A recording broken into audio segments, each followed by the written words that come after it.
안녕하세요. 굿모닝 퍼스트입니다. 이제까지 우리는 넷플릭스가 걸어온 길을 살펴봤습니다. 1편에서는 넷플릭스의 성장 과정과 $700에서 $170까지 폭락한 위기의 순간을, 2편에서는 디즈니 플러스, 애플 TV, 아마존 프라임 같은 거대 경쟁자들과의 치열한 경쟁을, 3편에서는 오징어 게임의 폭발적인 성공과 넷플릭스를 다시 반등시킨 과정들을 이야기했죠. 그렇다면 이제 남은 질문은 하나입니다. 넷플릭스는 여기서 멈출 것인가? 아니면 더 높은 곳을 향해 도약할 것인가? 오늘 4편에서는 넷플릭스가 앞으로 펼쳐갈 미래의 성장 전략과 글로벌 시장에서의 방향성을 분석해 보겠습니다. 과연 넷플릭스는 $1000를 넘어 더 큰 도약을 만들어낼 수 있을까요? 지금부터 시작합니다. 새로운 시장 개척 및 다각화 전략 1. 게임 스트리밍 시장 진출. 넷플릭스는 이제 단순한 영상 스트리밍 플랫폼이 아닙니다. OTT 시장에서의 성공에 만족하지 않고 한 단계 더 도약하기 위해 새로운 영역으로 확장을 시도하고 있습니다. 그 도전의 한 축이 바로 게임 스트리밍 시장입니다. 이미 2021년부터 모바일 게임 서비스를 시작한 넷플릭스는 이제 단순한 모바일 게임을 넘어 클라우드 기반 게임 스트리밍 서비스로의 전환을 모색하고 있습니다. 클라우드 기반 게임 스트리밍 서비스란 PC나 콘솔 없이도 고사양 게임을 인터넷을 통해 실시간으로 즐길 수 있는 기술인데요. 쉽게 말해 넷플릭스처럼 게임을 다운로드하지 않고 스트리밍 방식으로 바로 플레이할 수 있는 것이죠. 이 전략이 성공한다면 넷플릭스는 엑스박스 클라우드 게이밍, 엔비디아 게포스 나우, 플레이스테이션 나우와 같은 게임 스트리밍 서비스들과 직접적인 경쟁을 펼치게 될 가능성이 큽니다. 넷플릭스는 경쟁 업체들과의 차별화를 위해 단순히 게임을 제공하는 것을 넘어 자신들만의 IP, 지식재산권을 활용한 차별화된 게임 전략을 펼치고 있습니다. 넷플릭스의 게임 시장 확장 전략을 살펴보면 게임 개발 스튜디오 인수, 2022년 이후 다수의 인디 게임 스튜디오를 인수하며 자체 개발 영역을 확보, 단순 퍼블리싱이 아닌 넷플릭스만의 독점 게임 개발을 목표로 하고 있습니다. 오리지널 IP 지식재산권 활용, 기묘한 이야기, 종이의 집과 같은 인기 콘텐츠를 기반으로 게임 개발, 넷플릭스 오리지널 콘텐츠를 단순히 시청하는 것을 넘어 직접 플레이할 수 있는 형태로 확장하는 전략을 사용합니다. 광고 수익 모델 결합 가능성, 게임을 무료로 제공하되 넷플릭스가 광고를 삽입하는 하이브리드 모델도 도입이 예상되며 넷플릭스의 기존 OTT 광고 기반 요금제와 연계가 가능합니다. 2. 스포츠 스트리밍 도입 가능성, 넷플릭스는 스포츠 경기 중계권 확보를 통해 스포츠 스트리밍 시장에 진출할 가능성이 있습니다. 아마존 프라임 비디오가 NFL, EPL 경기 중계를 확보한 것처럼 넷플릭스도 주요 스포츠 리그 및 이벤트 중계를 고려 중입니다. 2023년 마이클 타이슨 복귀전 독점 중계가 좋은 사례입니다. UFC, F1, 테니스 메이저 대회 등 글로벌 스포츠 컨텐츠 협상 진행 가능성, 스포츠 다큐멘터리 및 리얼리티 쇼 확장, 예시로는 마이클 조던, 더 라스트 댄스가 있죠. 이런 스포츠 팬 커뮤니티와의 연결 강화 등의 콘텐츠가 있습니다.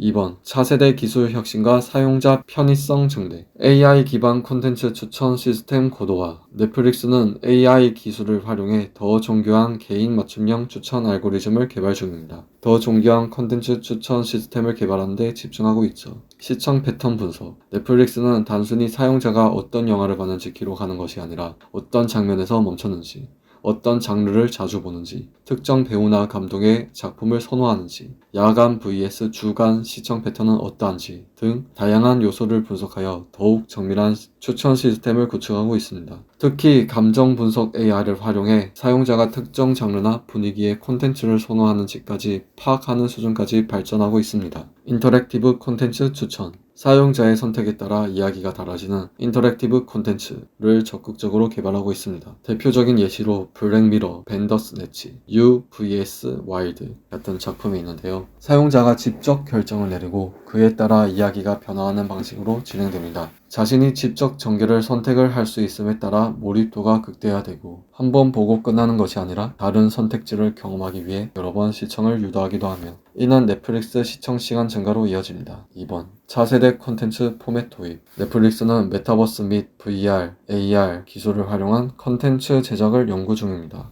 AR 기반 몰입형 콘텐츠, 가상현실 헤드셋을 착용하며 마치 영화 속 세계에 들어간 듯한 경험을 제공, 기존 2D 화면이 아닌 360도 전방위적 시청 환경 구축을 가능케 합니다. 예시로는 블랙미러 같은 SF 시리즈를 VR 환경에서 직접 체험하는 방식이 있죠. AR 기술 적용 가능성. 스마트폰이나 AR 안경을 활용해 현실과 가상 콘텐츠를 결합하는 방식. 예를 들어 특정 공간에 넷플릭스 캐릭터가 나타나거나 드라마 속 소품을 실제 환경에서 활용할 수 있는 기능 도입을 가능케 합니다. 멀티뷰 기능, 스포츠 뉴스 등에서 사용자가 여러 각도의 화면을 선택할 수 있는 그런 기능을 개발할 가능성이 있습니다. 멀티앵글 도입 가능성. 여러분, 스포츠 중계를 볼 때 원하는 선수만 따라가서 시청할 수 있다면? 경기장 한가운데에 사용자가 원하는 각도를 선택하고 전환할 수가 있다면? 지금까지 우리는 방송사가 제공하는 한정된 시점에서만 콘텐츠를 소비해 왔습니다. 하지만 넷플릭스는 이 틀을 깨고 시청자가 직접 화면을 조정하는 혁신적인 멀티앵글 기능을 검토 중입니다. 이것은 스포츠 시청의 새로운 패러다임으로 이어질 것입니다. 축구, 농구, F1 등 스포츠 경기에서 사용자가 원하는 카메라 각도를 직접 선택하여 특정 선수의 경기 장면만 집중해서 보거나 감독의 벤치 상황을 실시간으로 확인, VR과 결합하면 마치 경기장 한가운데서 관람하는 듯한 몰입감을 느낄 수 있겠죠. 예를 들어 월드컵 결승전에서 손흥민을 풀타임으로 따라다니는 시점만 볼 수 있다면, F1 경기에서 드라이버의 헬멧 시점으로 레이스를 즐길 수 있다면, 기존 스포츠 중계에서는 제공하지 못했던 완전히 새로운 방식의 시청 경험이 가능해지는 것입니다. 이제 영상 콘텐츠는 단순히 보는 것이 아니라 참여하는 것으로 변화하고 있습니다. 넷플릭스가 이 멀티 앵글 기능을 도입한다면 OTT 시장에서 가장 앞선 기술력을 갖춘 플랫폼으로 자리 잡을 가능성이 크겠죠. 3번 글로벌 시장 확대 및 현지화 전략. 1. 아시아 및 신흥 시장 군략. 넷플릭스는 한국, 인도, 동남아시아, 중남미 등 신흥 시장에서의 점유율을 더욱 확대할 계획입니다. 인도 시장 맞춤형 전략. 모바일 전용 요금제. 넷플릭스는 인도 시장을 공략하기 위해 2019년 세계 최초로 모바일 전용 요금제를 출시했습니다. 이 요금제는 한 달에 약 2에서 3달러 수준으로 매우 저렴하며 스마트폰과 태블릿에서만 이용할 수 있도록 설계되었습니다. 넷플릭스는 왜 인도에 이런 특별 전략을 펼쳤을까요? 인도는 2023년 기준 중국을 제치고 인구수 14억 3천만 명으로 세계 1위 인구 대국이 되었고, 이와 함께 인터넷 보급률 상승, 스마트폰 사용 증가가 맞물리면서 스트리밍 시장의 폭발적인 성장이 예상되는 지역이기 때문이죠. 또한 대부분의 사람들이 PC나 TV보다 모바일로 콘텐츠를 소비하고 기존 넷플릭스 요금제가 현지 물가 대비 비쌌던 점을 고려해 가격을 대폭 낮춘 현지 맞춤형 모바일 전용 요금제를 출시한 것입니다. 결과적으로 넷플릭스는 인도 시장에서 가입자 증가세를 가속화할 수 있었습니다. 현지 콘텐츠 제작 확대. 한국과 일본의 애니메이션, 인도의 볼리우드 영화, 중동 및 아프리카 콘텐츠 투자 증가. 넷플릭스는 비영어권 시장에서도 경쟁력을 갖추기 위해 각 나라의 문화적 특색을 살린 오리지널 콘텐츠 제작에 적극 투자하고 있습니다.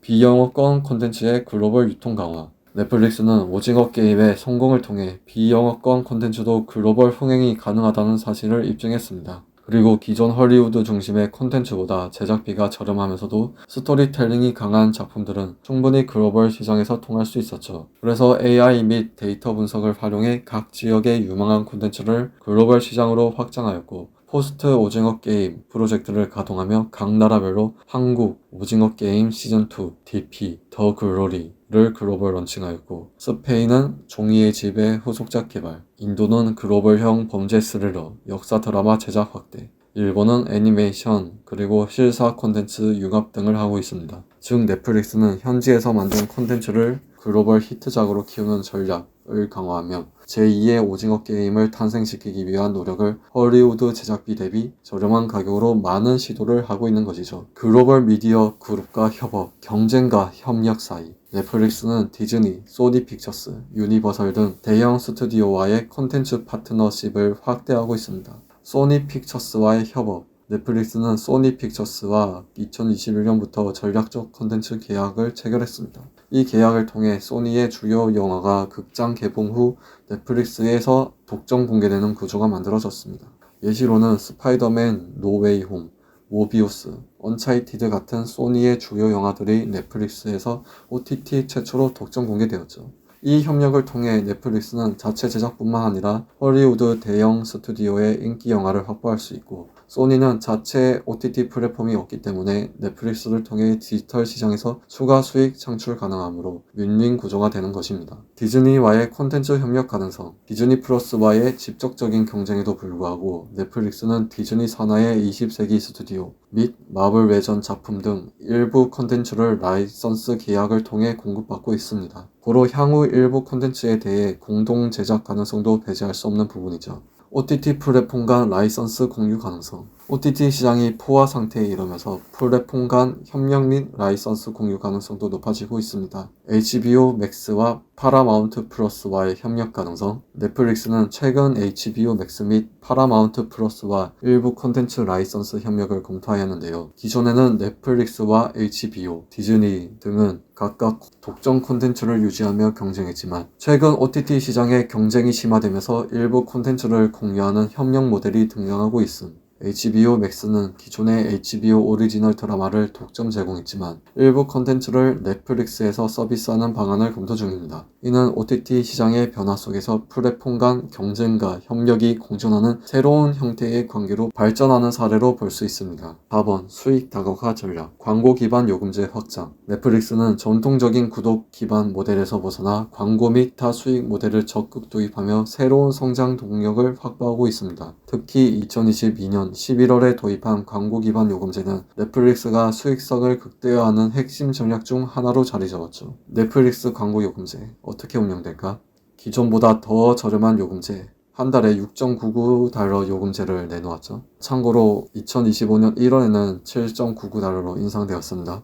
그리고 15에서 30초 정도 광고 삽입, 1시간당 시청시간 1시간당 평균 4분에서 5분 정도 광고 포함이 됩니다. 일부 콘텐츠는 광고 요금제에서 시청 불가합니다. 넷플릭스가 광고 요금제를 도입한 이유는 OTT 시장이 성숙하면서 신규 가입자 증가 속도가 둔화되었습니다. 가격 경쟁력을 갖춘 새로운 요금제로 가격 민감층, 특히 신흥시장 유입을 유도한 것이죠. 광고 수익을 추가 확보하여 수익 다각화 및 ARPU, 즉 가입자당 평균 수익이 증가하였습니다. 광고 요금제 도입 후 효과는 2023년 기준 광고 요금제 가입자 수가 2배 증가, 광고형 요금제 ARPU가 기본 요금제 대비 높은 수준, 광고주 유치 효과로 넷플릭스의 전체 매출 성장에 기여하는 효과를 거두었습니다. AI 기반 타겟 광고 도입, 광고 효과 극대화. 넷플릭스는 단순히 광고 삽입에 그치는 것이 아니라 AI 기반 타겟 광고를 활용해 광고 효과를 극대화하려고 하고 있습니다. 타겟 광고란 사용자의 시청 패턴, 검색 기록, 선호 장르 등을 분석해 각 사용자의 관심에 맞는 광고를 노출하는 방식입니다. 예를 들어 넷플릭스에서 액션 영화를 자주 시청하는 사용자에게 액션 게임 광고를 노출하는 형태인 거죠. 이러한 타겟 광고는 광고주에게 굉장히 매력적인 요소입니다. 광고 효과 극대화, 단순 노출이 아니라 실제 소비 가능성이 높은 시청자에게 광고 전달, 광고주 유입 증가, 기존 TV 광고보다 더 정확한 타겟팅이 가능, 마케팅 비용 절감, 넷플릭스의 데이터 활용. 넷플릭스는 방대한 시청 데이터를 기반으로 광고주들에게 최적의 광고 효과를 보장하게 됩니다. 이를 통해 결과적으로 광고주 입장에서는 더 정교한 타겟팅이 가능하고 광고 효과가 높아집니다. 넷플릭스 입장에서는 광고주 유치 증가, 광고 매출 급증, 구독료 부담 완화로 이어지죠. 사용자 입장에서는 더 저렴한 요금제로 넷플릭스를 이용할 수 있는 선택지 제공을 받습니다. 이러한 선순환의 구조를 낳게 되는 것이죠. 넷플릭스 IP 기반 수익 모델 확대, 스트리밍을 넘어 브랜드화까지. 넷플릭스는 단순한 구독 서비스에서 벗어나 자사의 인기 콘텐츠 IP를 활용해 다양한 수익 모델을 확장하고 있습니다. 대표적인 굿즈 및 라이선스 상품화 사례, 오징어 게임 굿즈, N 협업 브랜드 상품, 참가자들의 트레이닝복, 프론트맨 가면, 달고나 세트 등 전 세계적으로 폭발적인 인기를 끌었습니다. 반스와 협업해 오징어 게임 한정판 운동화를 출시하기도 하였죠. 기묘한 이야기 굿즈, 의류, 피규어, 레고 시리즈, 노트북 스킨, 액세서리 등 다양한 제품을 출시. 크록스와도 협업하여 한정판 기묘한 이야기 테마 신발을 출시하기도 하였습니다. 더 위쳐 라이선스 사업. 드라마가 큰 성공을 거두면서 원작 소설 그리고 게임 관련 굿즈가 판매 급증하였습니다. 넷플릭스가 더 위쳐 세계관을 확장하며 관련 상품 판매를 적극 추진하였습니다. 왜 넷플릭스는 굿즈 사업을 확장하는가? 인기 콘텐츠를 단순히 시청하는 것을 넘어 소비자들이 소유하고 싶어하는 브랜드로 한 단계 더 발전하기 위함입니다. 또한 IP 라이선스 판매를 통해 추가적인 수익 창출이 가능하고 넷플릭스 플랫폼 내에서만 머물지 않고 오프라인에서도 브랜드 영향력 확대를 하여 넷플릭스를 더욱 사람들의 일상으로 스며들게 하기 위함이죠. 테마파크, 체험형 이벤트, 넷플릭스를 현실에서 경험하다. 넷플릭스는 단순히 콘텐츠 시청을 넘어 사용자들이 직접 콘텐츠를 체험할 수 있는 오프라인 이벤트 및 테마파크 사업에도 투자하고 있습니다. 넷플릭스 체험형 이벤트 테마파크 사례, 오징어 게임 더 챌린지 오프라인 체험관, 미국 LA, 영국, 프랑스 등에서 오징어 게임 체험 이벤트를 진행하였습니다. 참가자들이 실제로 무궁화 꽃이 피었습니다. 구슬치기, 징검다리 건너기 등을 체험할 수 있도록 구성하였죠. 기묘한 이야기, 체험한 공간 운영, 미국 그리고 영국에서 기묘한 이야기 테마 팝업 스토어를 오픈하였습니다. 팬들이 드라마 속 장면을 재현할 수 있는 공간을 마련하였죠. 테마파크 진출 가능성, 디즈니가 마블, 스타워즈 등의 IP를 활용한 테마파크로 막대한 수익을 내고 있는 것처럼 넷플릭스도 향후 자체 테마파크 혹은 기존 테마파크와 협업 가능성이 있습니다. 넷플릭스가 체험형 이벤트, 테마파크에 주목하는 이유, 오프라인 경험을 통해 브랜드 충성도를 높일 수 있습니다. 직접 체험형 컨텐츠는 기존 스트리밍 서비스보다 더 강력한 수익도 창출 가능하죠. SNS, 바이럴 효과를 극대화해 글로벌 팬덤 확장을 가능케 합니다. 출판, 웹툰, 사업 진출 가능성, 넷플릭스, 스토리 산업까지 넘본다. 넷플릭스는 기존 영상 콘텐츠를 웹툰, 소설, 그래픽 노블 등의 출판물로 확장하는 전략도 고려 중입니다. 출판, 웹툰 IP 확장 사례, 더 위쳐 원작 소설, 그리고 그래픽 노블 판매 증가. 넷플릭스 드라마가 성공하면서 더 위쳐의 원작 소설 그리고 그래픽 노블이 글로벌 베스트셀러로 등극을 하였습니다. 기묘한 이야기 공식 코믹스 소설 출간. 넷플릭스는 인기 콘텐츠를 기반으로 기묘한 이야기의 프리퀄 사이드 스토리 코믹스를 출시하였고 미국과 유럽에서 수많은 팬들이 구매하며 큰 흥행을 하였습니다. 한국 웹툰, 일본 만화 기반 콘텐츠 확장 가능성. 넷플릭스는 한국 웹툰 원작 드라마 지금 우리 학교는 스위트 홈 등을 제작하며 성공하였고 이는 반대로 넷플릭스 오리지널 드라마를 웹툰, 만화로 제작하는 리버스 IP 전략 가능성도 있다는 것이죠. 그래서 넷플릭스가 출판, 웹툰 산업을 노리는 이유를 정리하자면 OTT 콘텐츠가 없는 시장, 예를 들어 오프라인 서점, 코믹스 시장에서도 IP 확장 가능, 스토리 확장을 통해 팬덤을 더 깊이 유지 그리고 확대,